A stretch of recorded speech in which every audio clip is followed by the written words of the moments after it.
All right, Chris. Howdy and hello and happy Sunday to everybody. In my backyard here in New York, the birds are chirping. The weather is beautiful. The air is beautiful. And the fact that I'm with Dr. A is beautiful, of course. Dr. A coming to you there from Florida. The good man that he is. He needs no introduction the world over, not just the state over, the world over. You know him very well. Does many things. Law enforcement extraordinaire. We call him Order. They call me Law. But it's just good to be with you guys. And of course, it's good to be with you, Dr. A, every day and twice on Sunday. And so let me just say this for all of you. Got a lot of good things to talk about today. We condensed it to a nice half an hour special. We want to talk to you, first and foremost, about Dr. Fauci versus Trump. There appears to be a little bit of conflict there with respect to what's what and who's who. When I say that, meaning what should we do moving forward? Should schools be open? Are businesses moving to open too soon? Are states moving to open too soon? Out of that, we want to talk to you about some hot topics, obviously involving the tragic, horrific, and most untimely death of Ahmaud Arbery. We know that that's hit everybody, and it's hit us all close to home. And we try to make sense of it, and we're going to discuss that.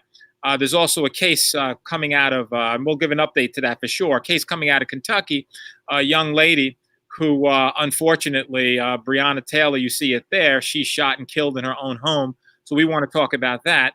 But then finally, the big treat we have for you is that we want to celebrate you. Dr. A thought it was very important, and I agree. He's a psychologist, so he wants to make sure you're good, that, we make sure that you get your just desserts and everything else. But class of 2020, we just want to give you a shout out, and we want to talk to you a little bit. So we're going to do that. And with that said, we're going to get into our first topic, which I will hand it over to my dear friend, my colleague, my partner in crime. Well, I'm crime, he's Order. I keep him out of jail. He, was accustomed to putting him in there. We want to talk to you about the whole Fauci issue. There's a large discussion about the issue of when we should open up, when schools should be open, when kids should be going back to school, and of course, colleges and whether universities should be opening up in September. And you see them there, Trump and Fauci, one with a mask, one not, one concerned about opening up too soon, one perhaps not overly concerned about that. And with that said, I want to throw it to my friend, Dr. A, to give us his thoughts with respect to the Trump-Fauci debate and what should we do with schools moving forward, whether it relates to colleges or, of course, high schools, grammar schools, you name it. I give it to you. My man, Joey Jackson, on the scene. Joey, well, let me say this, Joey, first to you and to the audience. There's a lot going on out there this week, particularly as it pertains to this country opening back up. And we've discussed this on Sundays before, the importance of us being able to open this nation back up, and being able to open back up in this very strategic and calculated kind of way, because we have to balance the economy of this nation and get people back to work, but at the same time, be able to keep people in the community safe. Look, I tell you, Joy, this issue between Trump and Fauci, to me personally, is really not that challenging. You got a president of the United States who has his own ideas through his own leadership, has to perform his functions. And also we have a scientist who's sharing his expertise. And I think it's something to be said about what the both of them are saying. But I think we're at a point right now where the American people are going to have to pay attention. I think we're going to have to make sure that we follow the CDC guidelines and regulations as this country begins to stand back up. And but at the same time, too, we have to make sure we're very, very alert, very cautious, that we're listening, paying attention, because if the numbers continue to decline, this thing between Trump and Fauci will eventually abate itself. But both of them have a huge responsibility in terms of, one, getting this nation stood back up, and both of them believe that. But at the same time, doing it in a way that's, that's safe. That's kind of my thought of it when I think about it, Joey. But certainly like to hear what you think about that. No, without question, obviously, I don't think you're wrong. I think the fact of the matter is, and I know I'm getting a little bit of glare. There we go. I'm glareless now. The magic of live TV or live Facebook, as it were. Look, I don't think you're wrong at all, Doc. I think there's a delicate balance, though. I think, when it comes to the businesses, when it comes to the economy, people are hurting. Unemployment, we know, 33 million unemployment applications. We know that businesses and small businesses are being crushed. We know that people just generally who want to patronize those businesses, whether they be barbers, whether they be, nail places or other places, people want to go, right? They want to get back into their normal routine. And so I get that. I think there's a huge economic prerogative. And I think you saw that in play, Doctor, when as it related to the Senate confirmation, I'm sorry, not the Senate confirmation hearing, the Senate hearing that Dr. Fauci appeared in, I think it was this past Tuesday, where there were a couple of senators getting testy with him. I know Rand Paul had a lot to say. And I think that there's a delicate balance. People certainly want to get back to work. People want to get back to their lives. We have to get this economy open and flowing. People want to get back to just generally shopping and doing other things. At the same time, I think Dr. Fauci's concern, Dr. A, is really a public health one. And he said at the hearing, listen, I'm not here to opine about economics or the economic welfare. I'm just here to tell you that if you guys do this too soon, you're going to relapse. And not only is that going to create a public health issue, but it's going to create an economic issue because we're all going to have to come back inside and business have to close again, and this time for longer. So listen, I'm not here to tell you, Dr. A, nor any of you listening, that either A, I'm an economist, I'm not, I'm a law guy, or B, I'm a health expert, I'm not, but I have opinions like everyone else does. And, my opinion will continue to be that we have to put people's health first, and health is a major priority. And then we have to look at profits and economics second. And having said that, understand the source, right? I'm talking to you from New York. The relevance of that is not only New York's a great state, but the relevance of that is that New York is one of the few states that still remains closed. California, of course, I think DC is still, having some closure, but we've been hit particularly hard, Doc. So we've been closed. But I just think at the end of the day, just in summing up this topic, Doc, the last thing I'll say, and then certainly I open it to you to state your piece, and then we'll move on, is that we just have to be very careful. And at the end of the day, I think you said it, and I don't want to steal it from you, but, like everything else, all your good thoughts, whether we be having breakfast, lunch, or, on the phone, all your good thoughts I steal anyway. So did I say that in public? So let me steal it this way. I think people have to exercise their own judgment, and they have to do ultimately what's best for them. But I think in my prerogative, I think we just need to be safe. I think essentially we're saying the same thing, but I'm going to go a little bit step further. Is that yes, we have to open up cautiously. We got to get people back to work, got to get America back to work, and we got to defeat this virus as well too. But I think it's also important to recognize the fact. You take New York City, who was really, that city still is struggling, even though the line is flattening, and thank God for that for New York City. But different parts of the country have had a different experience with COVID. And I certainly don't believe that you can use one brush and paint the entire country the same way. So I think each part of the country, state, community, that's left up to the federal government, working continually in collaboration with their state governors. And governors have an opportunity to say, hey, we're doing such and such in our state. And yes, we need to open up more slowly. Some need more open up maybe more slow than that. I'm here in the state of Florida for an example, where I think the governor has done a tremendous job in terms of balancing the Florida economy along with also COVID-19. And it is a delicate balance, and regardless of who you are, when you're in that leadership position. And I can tell you that, having been a leader in a number of different positions across the country over the years, you're going to be criticized either way it goes. So you do the very, very best that you can.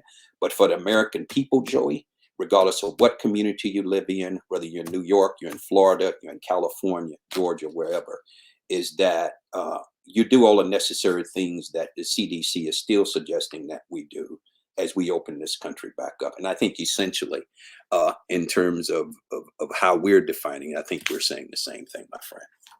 Indeed. Many of you may have heard the beeping behind me before or around me. That is just to you guys in 2020, the class of 2020, people around here are expressing their love. And we're going to get to you, we assure you. But Doc, I think you got the last word on that. And I don't disagree with anything you say. Can't paint it with a broad brush. Everyone's different. Let's just hope that this thing ends. It ends soon.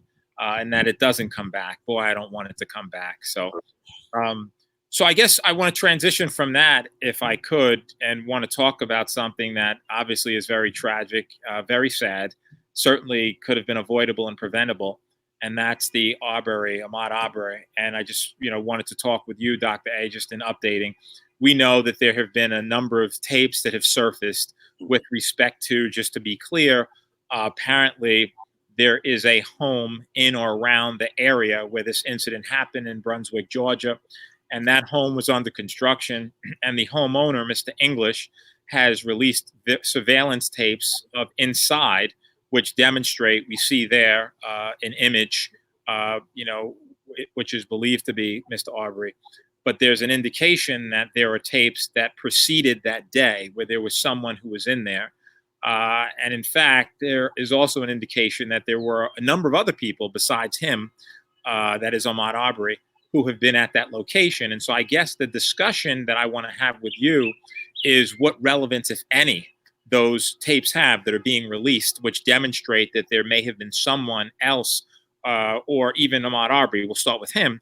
What, if any, relevance would there be to you, Dr. A, that there is a tape that's surfacing and tapes that are surfacing showing that there's someone, perhaps it was Ahmaud Arbery or someone else at some prior time, who was in that structure that we just saw? Do you think it has any relevance? Well, let me say this first, Joy. I spent 40 years in public safety and law enforcement, and I oversaw 2 major police departments in this country, and also spent 5.5 years in the Department of Homeland there in Dallas, Texas. So my whole career has been around public safety and law enforcement.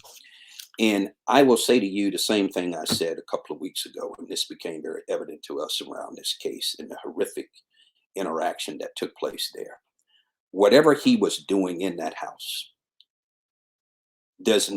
will not ever justify him dying the way that he did.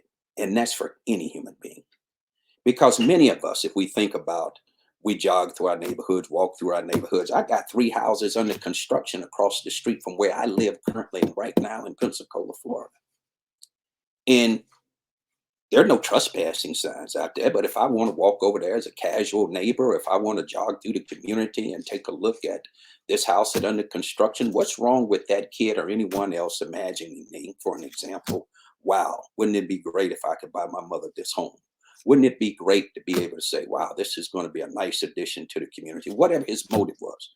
Because what we do know, regardless of who's on that video, and we saw him running down the street, he didn't have any 2x4s in his pocket. He didn't have any televisions in his pocket. And even if he did, it was not the responsibility of those 2 gunmen to chase him down and to kill him in the middle of the street. It is just unwarranted. But here again, I'll share my sentiments around the fact, as I had before, this is an investigation that was going to give the appearance of being swept away.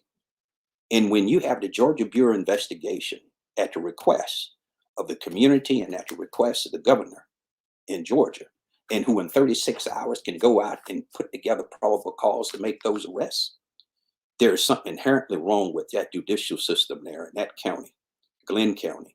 And that's what really need to be looked at just as much as these 2 men are, but also that DA and those who, in my opinion, just totally dismiss their responsibility and don't have no damn business being in the business that they're in. Because when you serve equally to all people, regardless of who they are, where they're from, whatever the case may have to be.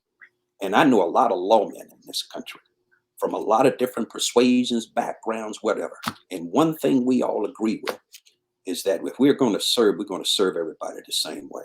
And that DA's office certainly did that community an unjust move. And I hope that through its investigation it is learned. I am really just disturbed, Joey, as a retired lawman, that this went on in that community the way that it did. Very well said, Doctor. Very well said. And we appreciate all the comments that were coming in, Doc. I know you were, in the middle of saying some very impressive and compelling things, so you may not have seen them, but there were comments that were coming in, and we appreciate all of them and all of you obviously participating and weighing in. Let me just take it a step further of what you said. the surveillance doctor was coming in as it related to someone apparently being in the place at a different time, right? We all know about the surveillance of that day, that is February 23rd, where we understand he was there. That is Mr. Arbery. He was there for a period of time, 3 minutes, I believe, at which time he then left. There's some indication that he might have been in there to get water or do something else. In any event, there was also tape released, and we saw it from the cell phone text messages that we saw on the screen. There's some indication that in December that there was someone there. You see it there, right? Your neighbor is Greg McMichael. Greg is a retired law enforcement and also a retired investigator from the DA's office. He said, please call him day or night when you get action on your camera. The date below that is February 11th. The date of this text message, I believe, is December 20th. If we can just see that on the text message, if we put it up again, you'll see when the text message was sent was sometime in December. The relevance of that, of course, is what does that all mean? What does it mean that we have a particular footage that's released of some different time that he was there? And this is the legal answer.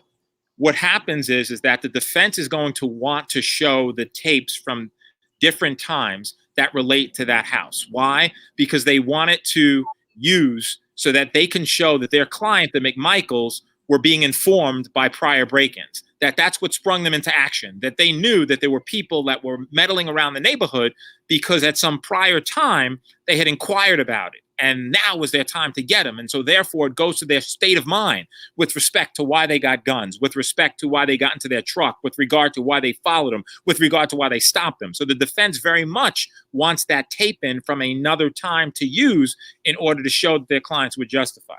Here's what the prosecution says, and here's what I say. The issue is not what happened in December. The issue is not happened in January. The issue is not what happened the week before, the month before, 3 months before. The issue is what happened that day. And so in my view, I don't even think a judge is going to allow tape at some other time to come in as evidence in this particular case because it has no relevance or bearing with regard to what happened then. If you're in my courtroom and I'm presiding, I want to know about the facts of that day. The only video I'm allowing, if I'm a judge, I'm allowing the video as it relates to February 23rd. And in that video, it doesn't show him taking anything. And in that video, it doesn't show him damaging anything. And in that video, it doesn't show him meddling with anything other than going into the home. Furthermore, with regard to that video, what it demonstrates is that he was not committing a felony. Why is that important? Because in the event that it was a felony, now you can exercise a citizen's arrest because you could suggest that he was escaping. That's problematic, though. One, you have no felony. Number two, there's no indication that he was escaping or attempting to escape. There's an indication he was just looking and then he left. And so therefore, there would be no reason or basis for them to be following him, to be taking arms up against him, much less to be shooting and killing him. And so at the end of the day, Doc, it comes down to that tape of February 23rd, and anything else is a red herring. Anything else is irrelevant. Anything else has no business into what happened and in explaining what occurred. And so I think that's what we're going to see moving forward. And I think it's just a sad and tragic case. And I hope him and his family get justice. And I think at the end they will. I think you have a community there, not just in Georgia, not just in and around Atlanta and Glenn County, but I think across this country, Americans, all Americans, are asking the question, what in the heck went on here? How could this happen? And everybody's paying attention to it. But these are the type of events like we just saw there in Glenn County, Georgia. We have to be able to stand up against. I tell you, Joe, as I told you before, over the course of my career in recent years, I've been there during the course of a lot of police-involved shootings. I've been there to the course of a lot of citizens being involved in things they should not been involved in. But one thing that we always led with and led by is that we're going to do an in-depth and unquestionable investigation. And in this particular case, you had a police report that was written, 2 men who went home that night. The whole story was based on what they said, because the dead man can't talk. And it was very, and even if that was not in their intent, meaning the DA's office, there is a clear perception or clear idea that they were going to sweep this under the rug. And quite frankly, you did not just need a video to question or to investigate this in a way that should have been done thoroughly. Even without the video, you have a dead man who is unarmed. There should have been an in-depth investigation that went beyond that of what we just saw. That's what's really horrible. That's what's disturbing. And that's why I think that DA needs to remove herself immediately from that office. And I certainly do welcome the Justice Department to come in, do a fair, impartial investigation into what occurred.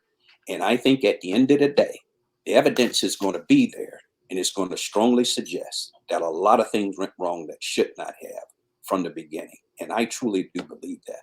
And I'm going to have belief in the system, is that the larger system, is going to do a lot better job than what we saw there in Glenn County, which I think is just horribly embarrassing to the police and the public safety community across this country. I would agree with that. I just want to say to Cheryl DeWitt, who had a comment. I mean, she's right with respect to the video, right? If it wasn't for the video, where would we be? Just in terms of wrapping up, with respect to this topic, just as an update to everyone, we know that a new district attorney has been appointed, independent, African-American woman who apparently has exceptional credentials. We're looking at her there. She has promised to really get to the bottom and the root of it. We trust that she will. We also know that there were 3 DAs prior to her, unfortunately, as it relates to not doing the right thing or just engaging in some shenanigans. And at the end of the day, Doc, I think you'd agree, whatever happens, we need the community to understand it was investigated thoroughly, it was investigated and vetted fairly, and ultimately we know and understand the true facts. And then, of course, there was an ask of the Department of Justice at the federal level to get into. And just transitioning from this, we just wanted to, we know we have, only 8 minutes left. We wanted to talk about the issue concerning a case in Louisville.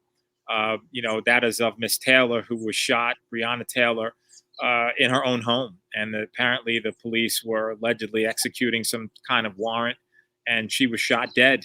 A woman who was on the front line. She was an EMT. She was looking to become a nurse. She had such a promising future. And the police going guns a-blazing, and she was shot and killed. You see the bullet holes there. And I think, no person, while they're in their own home, much less sleeping, after midnight, should be shot and killed. What say you as to this issue, Dr. A? Well, there was a number of things. This warrant was issued as a no-knock warrant, based on, I guess, whatever probable cause that they had. That means they can just go up to the house and just get the door in and go straight in. There's always been a lot of controversy around no knocks. But in this particular case, if I were chief of police in that community and I got that phone call that morning of this incident taking place, there's going to be a lot of questions that I would need answered. When you had 2 people lying in bed there, and who clearly were not, from what we know, were not suspects in this case whatsoever. Now, I don't know what led them to that particular house, that particular address, under those particular circumstances. But there's a lot of questions going to have to be answered here in terms of the execution of this warrant. And what was the warrant executed for? Were they at the right house? Did they have the right information? And did they give accurate information to the judge for him or her to sign that warrant as well? But it is very, very hard to explain to the American public, any part of the American public, that I go into a house, meaning I being a chief of police, my officers going to a house in the early mornings, go in, do a no-knock, and people on the other side, allegedly not knowing they were the police, did what probably any other homeowner would do to protect themselves, and then they get shot and killed. I think we need to know more about this in terms of the execution, what that warrant was for, the execution of it, what was the preparation around the execution of this warrant, and what was the supervision around the execution of this warrant. So I don't want to say too much about it, but I do know this. It is very, very hard to explain to the American people and to the families and to that community there in Louisville, anywhere around this country, that you had a young woman who had served her time helping COVID patients in that community, asleep in the middle of the night with her with her significant other. And there's a whole lot of questions that need to be asked. It is horrible. It is tragic. And I hope that somehow they're able to explain it. But more importantly, it's going to be important that an outside agency or agencies go in and do that investigation, because that's going to give that investigation far more credibility if Louisville try to do it themselves, which I hope they don't. And there needs to be oversight of this investigation all the way up to the state level, meaning the governor's office. And everybody need to have eyes on this, and everybody need to ask the tough questions. That comes with being a police chief or sheriff today in our country. And we have to be able to answer those questions, but we want to get to the real facts. Yeah, I totally agree with that, Dr. A. And to my friend Khadijah Brown, I agree with you as well. If you're going to execute a warrant, you should check the address, check it again, and check it again. There's an indication, doctor, just to let everyone know, and we're going to leave this topic, but just as an update. Number one, the indication is that the suspect was already in custody. So why they were there is beyond me. Number two, there's an indication that was not even, obviously, the proper address or complex. So that's a problem. And which leads to number three, again, that it should not have occurred. And so we're just hopeful that an investigation does happen. But, I'm often tired about talking about investigations because, if things are done right, you don't need an investigation, and people are alive. And unfortunately, they aren't done right. And in our system, only thing we can address people with is money after the fact. And I think that the family would love their loved one, whatever check they may or may not get from the government thereafter, because things were screwed up. So the prayers certainly to them, which again, I'm tired of talking about hearts and prayers. I'd rather have the person in front of me. Having said that, Doc, I want to end with you on a high note, not those low notes, because we want to, right, at Dr. A's behest. Again, he's the psychologist, he's the doctor. He wants to make sure people are right, people feel good, people are okay. And we know that our 2020 graduates were shortchanged just a little bit, maybe a lot of bit, but nonetheless, we're proud of you. So I have to ask, Obama crushed it yesterday, giving his presentation. Doc, what do you have to say to the class of 2020? Go ahead, Obama. You killed it yesterday. Yeah, Great words of wisdom. Yeah, but here's what I would say to all the graduating classes that are out there, both in high school, college, graduate school, or whatever. We certainly are in a very unprecedented time in this country. But as you have already heard before, there is no greater time for you to be coming into play in this country, because it's going to take your youthfulness, it's going to take your talents and all the education and training and experience that you have acquired to help us continue to move forward in this nation.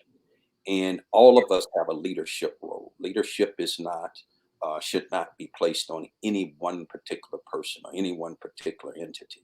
But we have leadership that we can give in our homes, in our communities, right on the block that we live in, providing leadership in our families, with our friends. But this is a great time for you. And I'm sorry that you were not able to have your graduations and your celebrations and all the things that traditionally go on during this time of the year.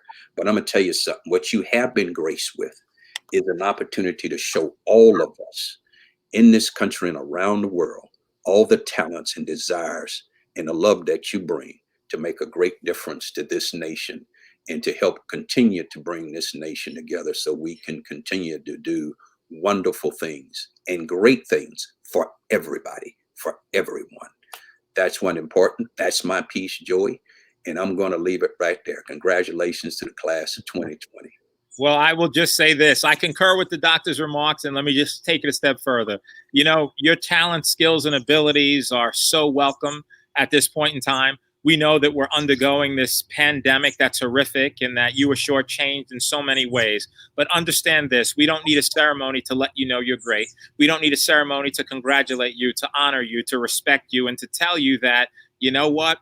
We cannot wait for you to come out here with your ideas, with your suggestions, with your values, with your thoughts, with your views, with your hard work, with your beliefs, and with all that you bring to bear to make society the better place. And it's going to be a better place, and that's going to be a tribute to you. And so we know that it's been a tough time for you. No proms and no parties and none of the traditional things we do and the family big dinners and everything else to tell you we love you, to embrace you, to hug you, and to do all those things. But we're doing it to you virtually. We're doing it with you virtually, and we're celebrating you and the fine work that you do. And so keep it up. Welcome aboard. And now's the time more than ever for you to show the world that you got this, because at the end of the day, you do. We're depending on you. Tell all your friends and all your family. We'll be back here next Sunday, same time, 3 p.m. Eastern. You can check us out on Facebook, YouTube, Twitter, hit any of those social media sites. Me and Joey are going to be back here next Sunday. Please let everybody know. Look forward to it. Thank you all. My man, Joey Jackson. Peace, love, and happiness. Take care, Dr. A. All right. See you all. Bye.